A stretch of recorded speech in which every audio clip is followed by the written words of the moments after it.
Yo, what's up mga gar? Welcome back again sa ating channel, Captain Fishard. For today's video mga gar ay manguha tayo ng alimango gamit yung panggal.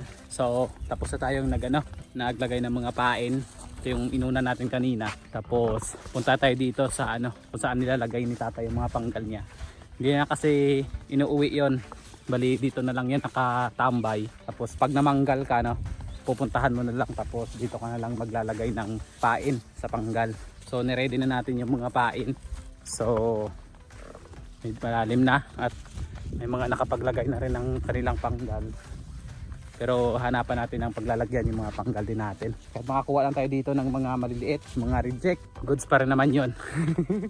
So tara! So dito tayo mga garno naglalagay ng mga panggal. Itong sirang palaisdaan na to.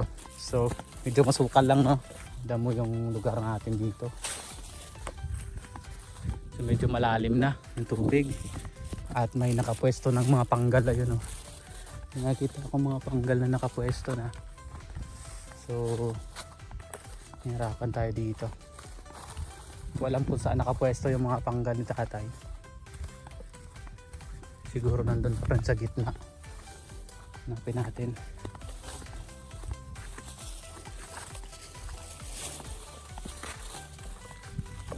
Ito ang daming panggal Hindi ko alam kung yata kanya yan. Tapos may nakapag-iwan ng shorts at saka brief. So ito pagalingan to ng pagalingan to ng pag nahulog ka dito. Thank you ka talaga. Yeah.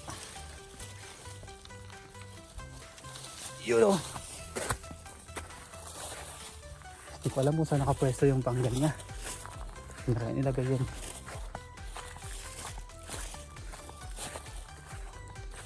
Ay, nandun yung panggal sa gitna. Uy.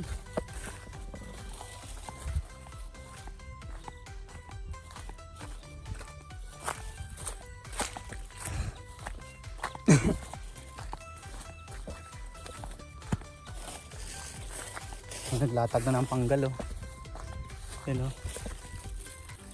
may naglatag na ng panggal yun So dito tayo. Tanggal mo tayo ng tsinelas. Kasi malalim yung putik dito.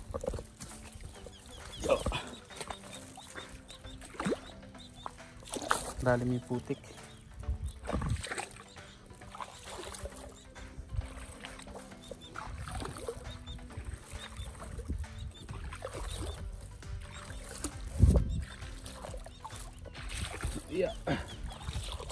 Yeah.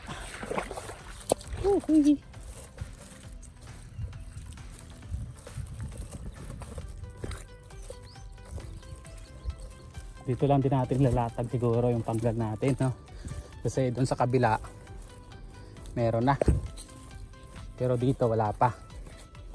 So dito lang natin yung ilalatag. Hopefully bibless tayo ngayon kasi naunahan tayo dun sa unahan tayo dun sa taas. Mas maganda sana doon sa taas, pero meron pa naman yun siguro dito. Ito yung mga panggal ni tatay So lagyan natin ng pain to agad kasi lumalalim na yung tubig Yung tubig ayan yan. So maya maya mapupuno na yan ng tubig dito. So dito lang natin yung ilalagay yan hanggang doon. Ganun.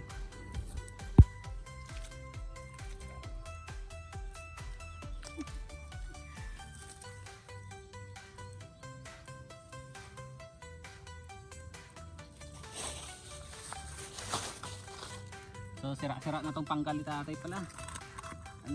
Lumang-luma na. Pero try pa rin natin. Lagyan ng pain. Flex ang cameras. Ito.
So explain ko lang mga garno saglit yung panggal. Ito kasi tawag namin sa amin dito panggal.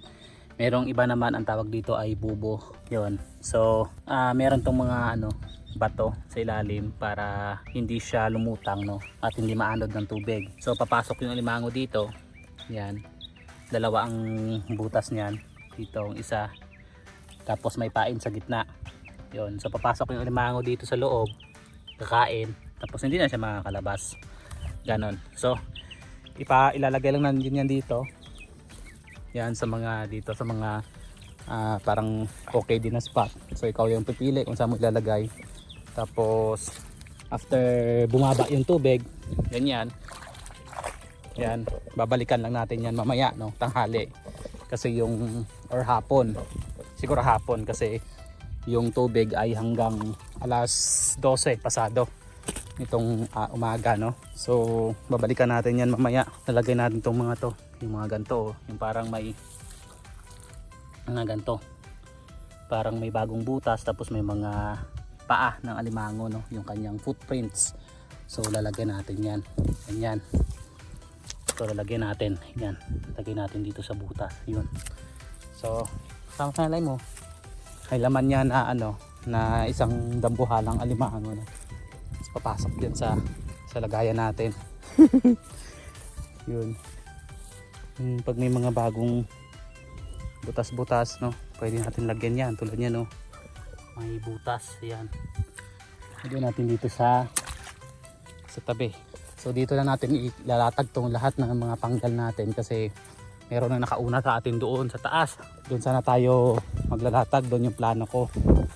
Naunahan kaso tayo dahil anong oras na tayong umalis. So dapat kanina pa tayo umalis.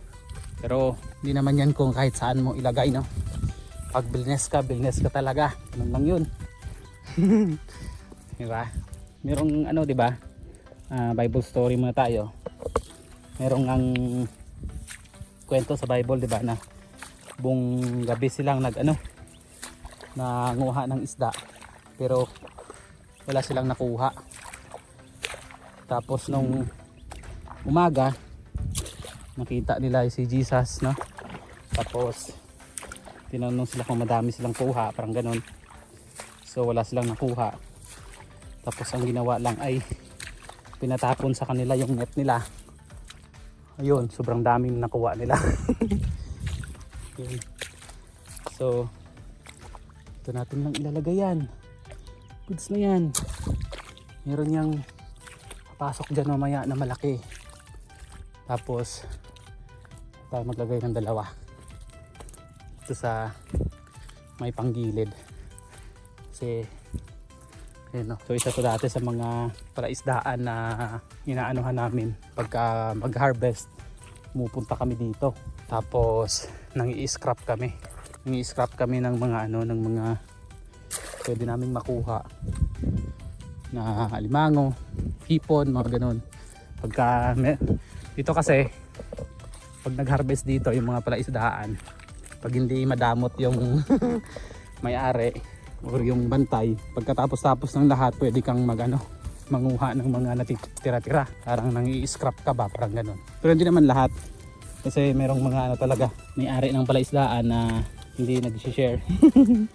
So syempre choice naman nila yon, kanila kasi yun so wala kang magagawa doon pagka ayaw nila paano ng ibang tao sa palaisdaan nila. Choice kasi nila yon dahil kanila naman yon, hindi yun sila pwedeng diktahan.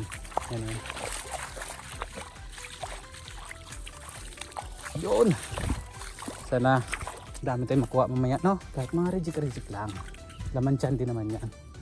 Magbenta pa rin natin yan. Ito parang may dinaanan ng lagyan natin yan, lagyan natin dyan. Parang may dinaanan ng bagong butas. Ay mga bagong butas dito. Yan ito parang bagong butas. Yan, goods. So kuhanin na rin yung natitira nating pain kasi meron pa tayong lalagyan ng pain doon kasi yung panggal ni tatay 20 peraso. So kailangan nating ilagay lahat kasi pag may kuha yan lahat mamaya sobrang dami yan. Meron ka na kaagad 20 pirasong alimango. Di ba? Think positive ba? Nalaglag ko. Ito yung ginagamit kasi pag merong huli. Ito yung ginagamit na pangkuha. So tago natin yan dyan. So meron pa tayong natitirang ilang piraso pa. Huwag kung abot pa ng 10 to. Sa gantong season kasi medyo madami ang maliliit na limango. Dahil kakatapos lang ng summer. Breeding season kasi ang summer ng mga alimango. So madaming maliliit ngayon, mga bagong molt ng mga alimango na maliliit, no? Ganun. Tinamad yung mga crab hunters natin dito. Tinamad sila sa pangunguha ng alimango dahil nag-stop buying, no? Yung mga namimili ng alimango. So hindi na nabibenta yung maliliit. Kaya tinamad sila. Halos walang nanguha ng alimango ngayong high tide season. Pahinga sila lahat. Tinamad sila. Kahit ako din naman kasi nag-stop buying ako dahil sobrang dami ng mga maliliit na alimango. Pero ngayon, nguha tayo uli. Kasi paubos na yung maliliit natin doon. Yung mga reject natin paubos. Kahapon kasi meron na namang bumili ng 1 kilo. Ito yung titira. So, painan natin to.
Solid yung init mga gar. Tapos na tayo magpain itong second batch. So ilalagay na natin to. Ito natin yung ilalagay. Yan dyan. Madaming mga gar. Mga parang inumpisahan ng butas. Tulad niya, no? Mga inumpisahan ng pagbubutas, no? Madami. Daming check yan siguro dito mga gar. So lagay tayo dito mga gar. Dito banda. Goods na yan dyan.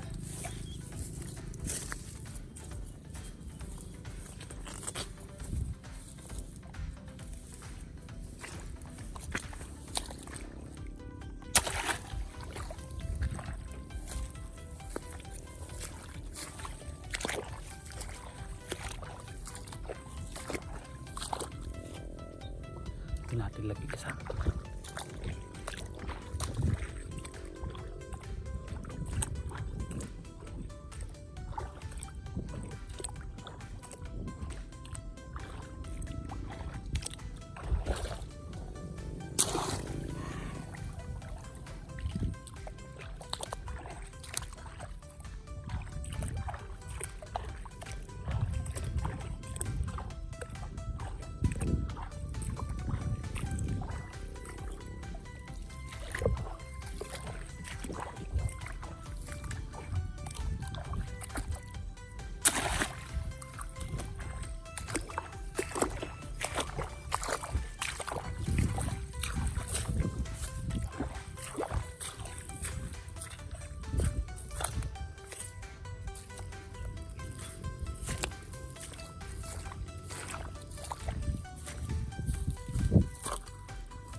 Natin dyan. Laki ng butas, oh. Pero laki ng butas. Ikin natin dyan. Malay mo, may laman.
Dalawa na lang. Dalawa na lang mga gar. Solid yung init. Hanapin tayo ito ng paglalagyan.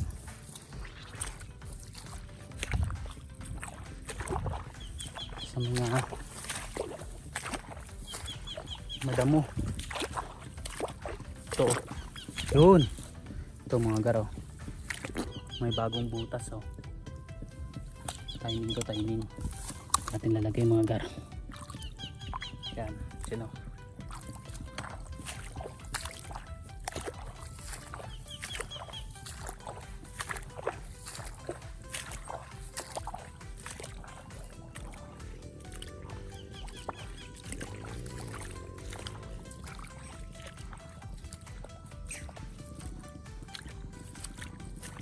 Ito tayo maglagay mga gar. Ito na. Yun. So yan yung last natin mga gar. Tapos na tayo maglagay ng mga panggal.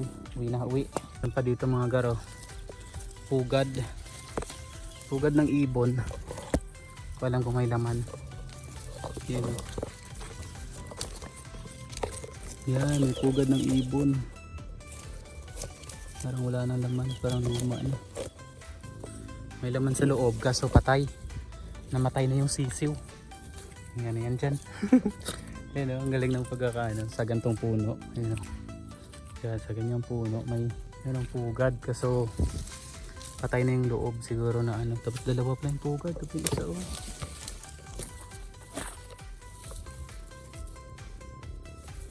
Walang laman. Yun. So tayong maglagay ng mga panggal natin mga gar, no, na ilatag na natin.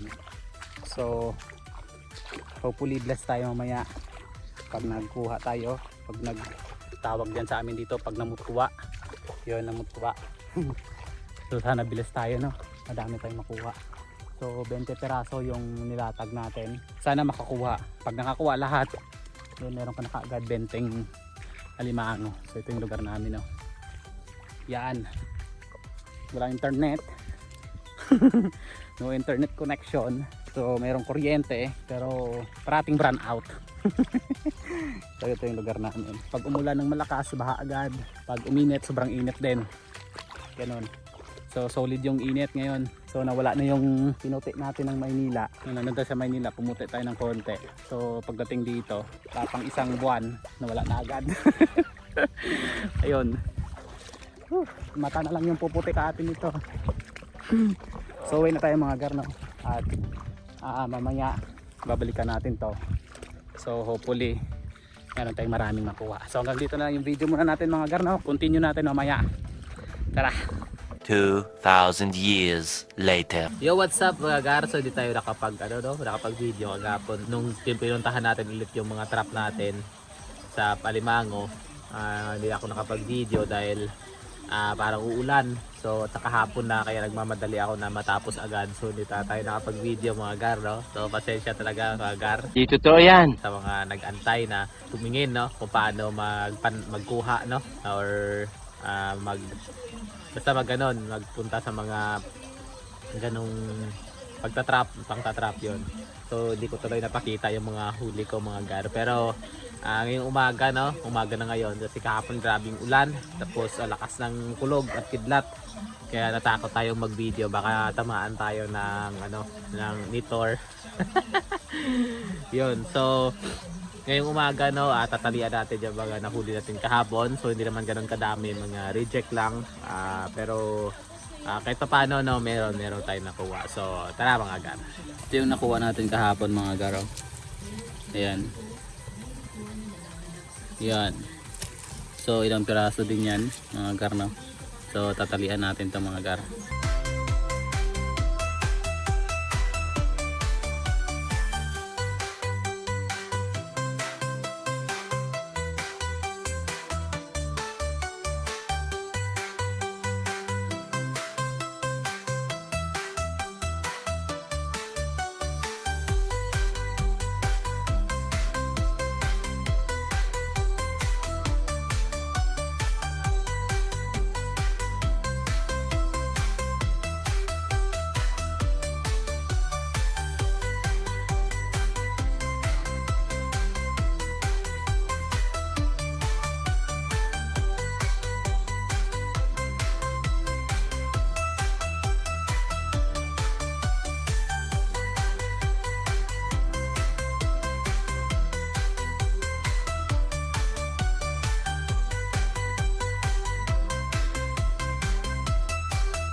So yun yung mga kuha natin mga gar, no? Hindi naman ganun kadami. Tapos may mga maliliit. So yung mga maliliit ay tinanggalan na lang natin ng sipit. Lalo na yung maliliit na payat, tinanggalan natin ng sipit para mas mabilis silang mag-molt. Kasi ganun yun, pagka merong kulang sa kanilang parte, mas mapapadali yung molting nila. So ganyan na lang ang ginawa natin. So hanggang dito na lang yung video natin mga gar, no? Kaya sa susunod makapagkuha tayo ng makapagpamanggal ulit tayo. So ngayon tayo nakapagkaroon ng tiyempo dahil wala tayong pasok yun. So hanggang sa muli mga gar, no? Ito yung Kuya Tebs na sasabing to God be the glory. What they don't do shit.